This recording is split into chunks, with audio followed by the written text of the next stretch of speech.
India Pakistan की जो जंग है, जिस दिन से ये दोनों मुल्क पैदा हुए हैं ना, ये जंग नागुज़ीर क्यों है? मज़हब की बुनियाद पे। एक तो मैंने देखा कि पैलेस्टाइन और इज़राइल के दो मुल्क ये कॉन्फ्लिक्ट है, और दूसरा मुझे नज़र आया है इंडिया और पाकिस्तान का। ये जो दो मुल्क हैं मज़हब की बुनियाद पे, इंडिया को तो चलें छोड़ें, पाकिस्तान मज़हब की बुनियाद पे बना है। इसकी मिसाल मैं आपको एक ला के देता हूँ। जब ये ज़ियाउल हक ने भुट्टो को गिरफ्तार किया, ज़ियाउल हक साहब मुलाकात करने के लिए गए, तो जब मुलाकात हुई तो उसमें भुट्टो ने ज़ियाउल हक को कहा, मुझे बाहर आने दो, मैं तुम्हारी मूँछों का तस्मा बना के जूते में पहनूंगा। जब ज़िया ने यह सुना, उसने बाहर निकलते हुए जिसने मुलाकात करवाई थी उसको कहा कि एक की कब्र अब दूसरे की ज़िंदगी है।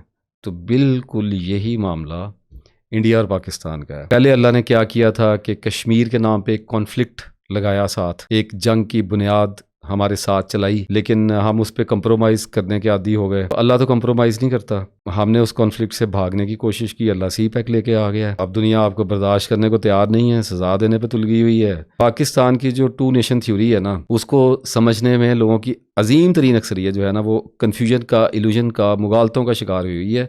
ये टू नेशन थ्योरी की मिस इंटरप्रिटेशंस बहुत ज़्यादा आई हुई हैं। कायदे आज़म में जो जहानत थी वो भुला की थी। आइडिया उन्होंने वेस्ट से ही लिया है। जब सेकंड वर्ल्ड वॉर के बाद, जब ग्रेट ब्रिटेन जो है चर्चिल के दौर में, जब वो एग्जॉस्शन पे चला गया और कलोनियल सिस्टम ख़त्म होना शुरू हुआ और मुल्कों ने आज़ादियाँ लेनी शुरू की, तो दैट वाज अ चांस। कायदे आज़म ने उसको अवेल किया और वेस्ट से ही आइडिया लिया उन्होंने, वहीं से लिया। जैसे बाकी मुल्क आज़ादी ले रहे थे बरतानिया से, इसी तरह उन्होंने भी तहरीक चलाई, क्योंकि हिंदुस्तान जो है उसको ये चांस तो उसने अवेल करना ही था। तो कायदे आज़म को ये एहसास हो गया कि मुसलमान और हिंदू जो हैं ये अलग अलग कौमें हैं मज़हब की वजह से, और ये इकट्ठे कभी भी नहीं रह सकेंगे। तो उन्होंने ये टू नेशन थ्योरी जो है ये इसको लेके आए और अपना केस लड़ा 7-8 साल, और बला का केस लड़ा, हैरान कुन केस लड़ा। अब यहाँ पर फ़र्क जो असल था ना, ये ऐसा था जैसे यूरोप की जो क्रिश्चियन नेशंस है ना, ये ऐसा मसला नहीं था। ये मज़हब की बुनियाद पे दो अलग अलग कौमें थीं। और आप पाकिस्तान इंडिया के सिवा कोई ऐसा मुल्क ढूंढ के देखें, ज़रा गौर करें, जहाँ पे दो अलग अलग मज़ाहिब हों और अक्सरियत में हों और इकट्ठे रह रहे हों। ये पॉसिबिलिटी नहीं है। इसकी कैलकुलेशंस बहुत रिफाइन थी कायदे आज़म की। जैसे अभी भी आप देखेंगे इंडिया में कुछ मेरा ख्याल 20 करोड़ 16 करोड़ शायद मुसलमान होंगे, तनासब उनका नीचे गया हुआ है, और हिंदू अक्सरियत है, तो जो वो उनके साथ हाल कर रही है, अगर हम भी वहाँ पे घुसे होते तो अभी भी हम 40 पे होते, ज़्यादा 40 करोड़ पे होते, इससे ज़्यादा क्या कर सकते थे। वो तभी भी अक्सरियत में ही थे। तो कायदे आज़म ने इस चीज़ को एनालाइज कर लिया था। और ये सारी फजूल बातें होती हैं कि जी वो अमेरिका में इतने मल्टी कल्चरल लोग और मल्टी रिलीजन लोग रहते हैं, और बहुत सारे मुल्कों में रहते हैं। देखें, चर्च बेशक उन मुल्कों ने छोड़ दिया है, क्रिश्चियनिटी भी छोड़ दें, अक्सरियत एक चीज़ होती है, उसकी बुनियाद पे हुकूमत हुआ करती है। जो गोरा है वो अपने आप को गोरा, रेड इंडियंस के साथ गोरों की जो सारी इतनी लंबी चीज़ चली है, वो देखें, आप उसको स्टडी करें, जैसे आप पढ़ते जाएंगे आपको चीज़ों के अंदाजे होते जाएंगे। कौम परस्ती की बुनियाद पर भी तो एक ही कौम रहेगी जो हुकूमत करेगी, जिसका मुल्क होगा। दो कौमी नज़रिया जो है, इसमें मुसलमान में और हिंदू में हर शय ही अलग थी।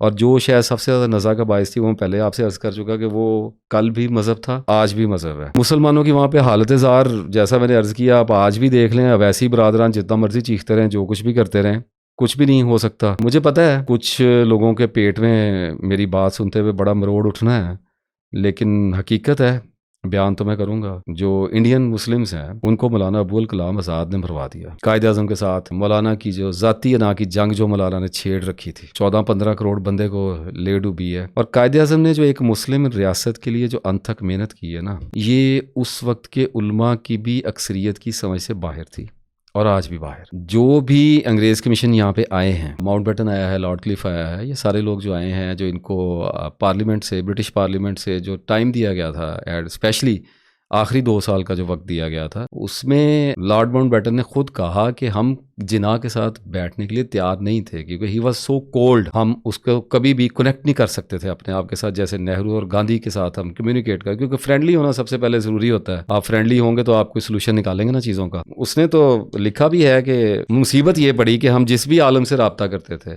जिस भी मुसलमान लीडर के पास जाने की कोशिश करते थे, उसके पास डाटा नहीं होता था, इन्फॉर्मेशन नहीं होती थी, स्ट्रक्चर की इन्फॉर्मेशन नहीं थी, रकमों की इन्फॉर्मेशन नहीं थी, मुसलमानों के डेप्थ में जो एनालिसिस नहीं थे उस वक्त। आपको पता है सियासतदान होता ही वही है जो लोगों को जानता है, और सिर्फ मज़हब की बुनियाद पे तो आप गोरों के साथ बैठ के इस मामले का तस्फिया नहीं कर सकते थे ना।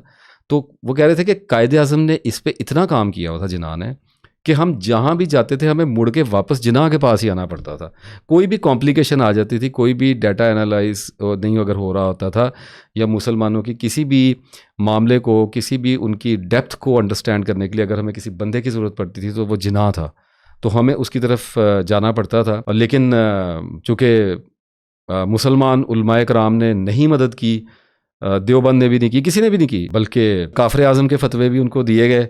लेकिन अल्लाह चूँकि जिन्ना के साथ था तो अल्लाह ने सुरखरू किया, और फिर अताउल्लाह शाह बुखारी रहमतुल्लाह अलैह ने 48 में जो मीनार पाकिस्तान के नीचे खड़ा होकर जलसा किया, और उसमें उन्होंने एतराफ़ किया कि हम पाकिस्तान बनने के हक़ में नहीं थे, लेकिन अल्लाह ने हमें दिखाया कि वो जिन्ना के साथ था और पाकिस्तान अल्लाह की मर्ज़ी थी।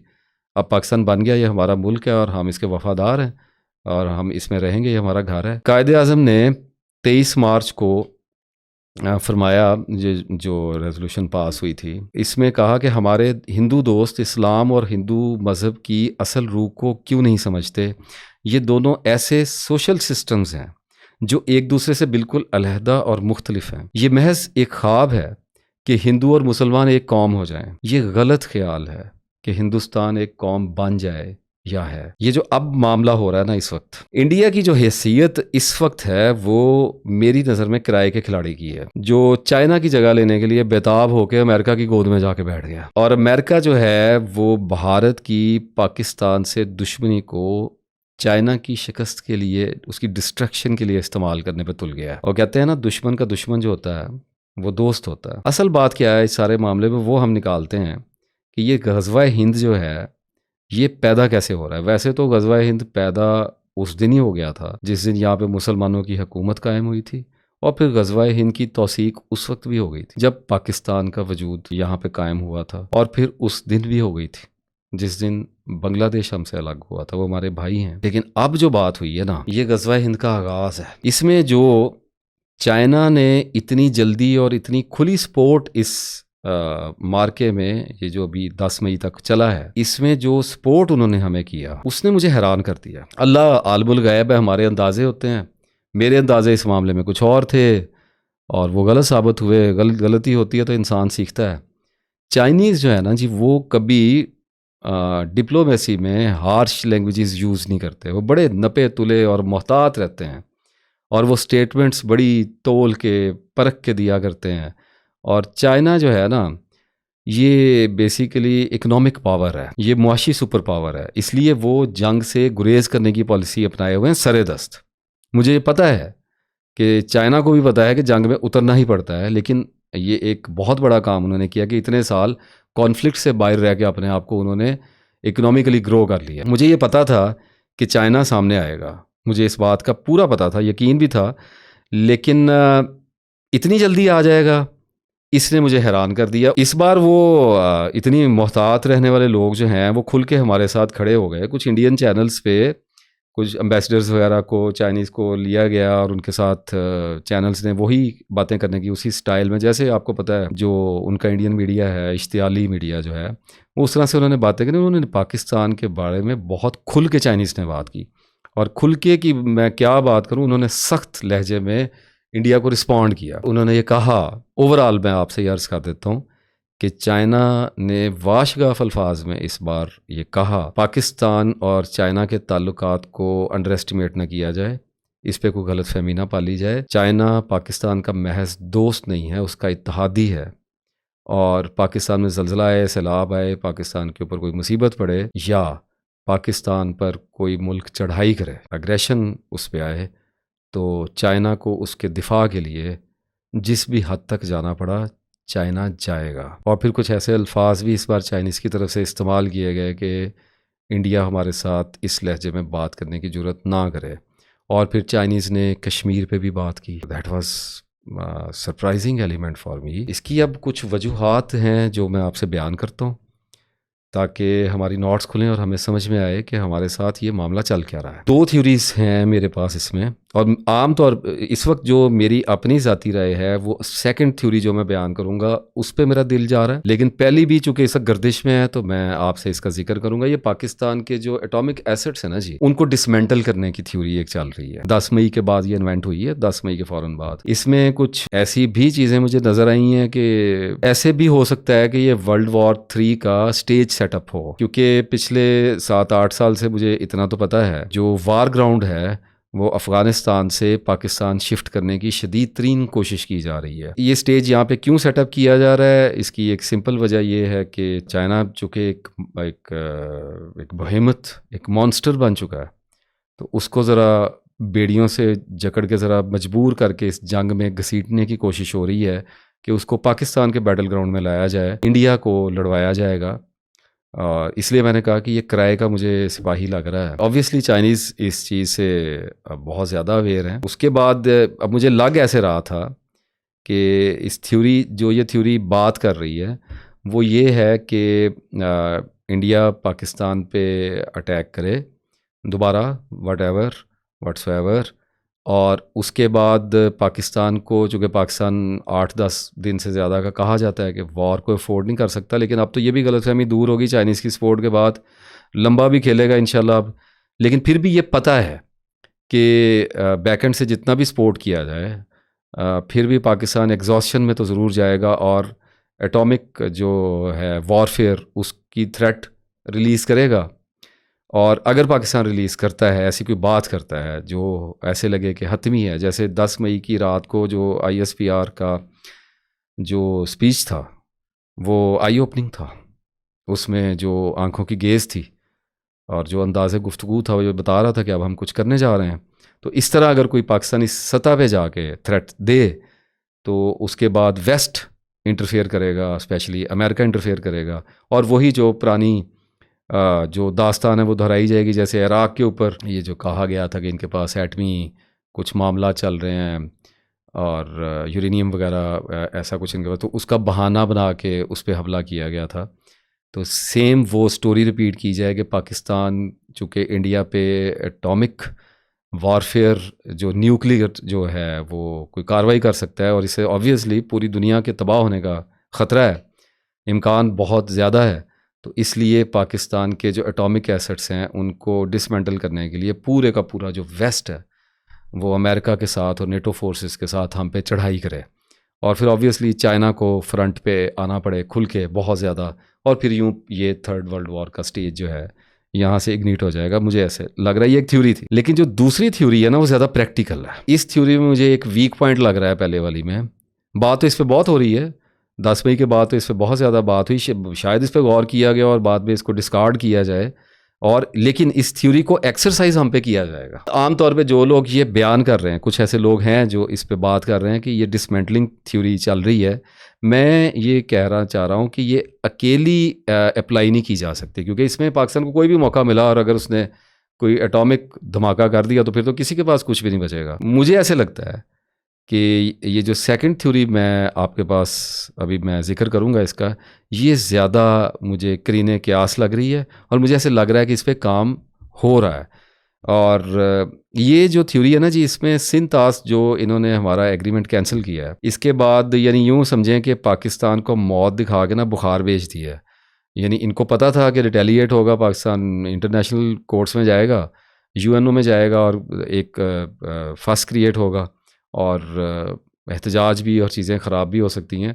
तो इन्होंने जो पहलगाम किया और उसके बाद सिंतास को कैंसिल किया और फिर पाकिस्तान पे अटैक किया, ताकि एक लिमिटेड जो स्केल पे वॉर है उसको छेड़ा जाए, ताकि उसके बाद इसका जो सीज़ फायर हो उसकी धूल जो उड़ेगी उसमें सिंतास जो है वो दब जाएगा। खा गए, पानी हमारा पी गए, सिंपल सी चीज़ है।